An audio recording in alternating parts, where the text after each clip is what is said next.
نحمده ونصلي على رسوله الكريم اما بعد فاعوذ باللہ من الشیطان الرجیم بسم اللہ الرحمن الرحیم ومن يعمل مثقال ذرة شرا يره صدق اللہ العظیم وقال النبی صلی اللہ علیہ وسلم البر لا یبلی والاثم لا ینسى او کما قال صلی اللہ علیہ وسلم۔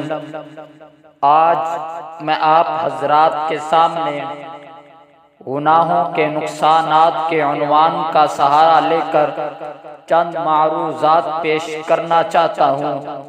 سامعین محترم، آج میں آپ حضرات کے ذہن کو، سوچ اور فکر کو، خیالات کو ان گناہوں کی طرف مبذول کرنا چاہتا ہوں جو ہمارے معاشرے میں وبا کی طرح پھیلے ہوئے ہیں، جس سے پورا معاشرہ بگاڑ کا شکار ہے اور ان برے اعمال کی نحوست سے قتل و غارت گری کا گرم بازار ہے۔ چوری، لوٹ مار، ڈاکہ زنی سرعام ہے، سودی کاروبار اور لین دین کا بھرمار ہے، شراب نوشی اور زناکاری علی الاعلان ہے۔ سامعین محترم، ان گناہوں کے مضر اثرات سے ہر شخص حیران و پریشان ہے۔ انسان تو انسان، چرند پرند اور حیوان بھی بے چین و بے قرار ہے۔ آخر ایسا کیوں ہو رہا ہے؟ کس لیے ہو رہا ہے؟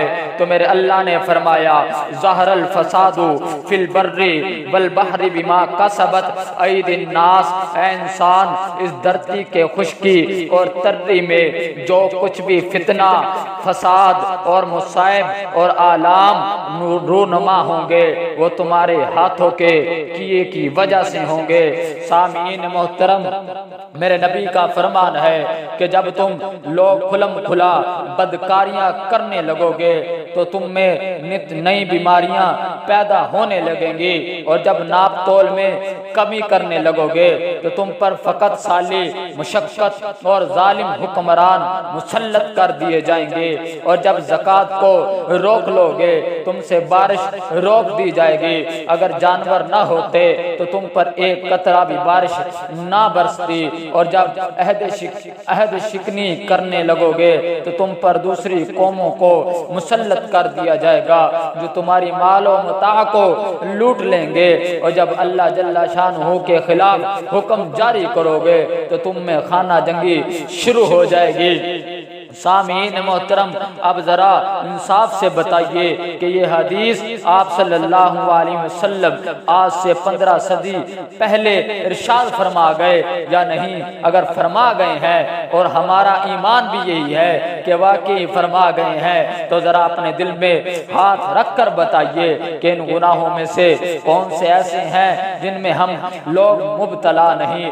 ایسے کون سے مصیبت ہے جس میں ہمارا معاشرہ ملبوس نہیں؟ کون سے ایسے جرائم ہے جس میں ہماری سوسائٹی گرفتار نہیں؟ پھر بھی ہم سب مہنگائی، فقط سالی، بے چینی، بدنامی، خانہ جنگی، دہشت گردی کا رونا ہر وقت روتے ہیں، مگر ان کے اسباب پر غور نہیں کرتے، ان گناہوں کو چھوڑنے کے لیے تیار نہیں ہوتے، محسن انسانیت کے فرامین پر عمل کرنے کے لیے آمادہ نہیں ہوتے۔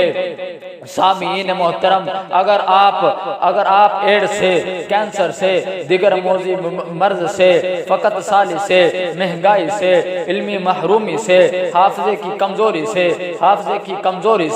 دل کی کمزوری سے، رزق کی تنگی سے، مسائل کی دشواری سے، سودی نظام سے، ظالموں کی حکمرانی سے، غیر مسلم کی تسلط سے، اور دوسروں کی تختہ مشقت بننے سے، آپس کی خانہ جنگی سے، دہشت گردی سے، جن سے عند اللہ اور عند الرسول بے قدری سے اور مخلوق خدا اور ملائکہ کی لعنت سے بچنا چاہتے ہیں، محفوظ رہنا چاہتے ہیں، تو ہمارے لیے گناہوں سے اجتناب کے ساتھ ساتھ قرآن و سنت کے ساتھ وابستگی ضروری ہے۔ اس میں ہمارا علاج ہے یا الہی تو ہمیں عامل قرآن کر دے، پھر نئے سرے سے مسلمان کو مسلمان کر دے۔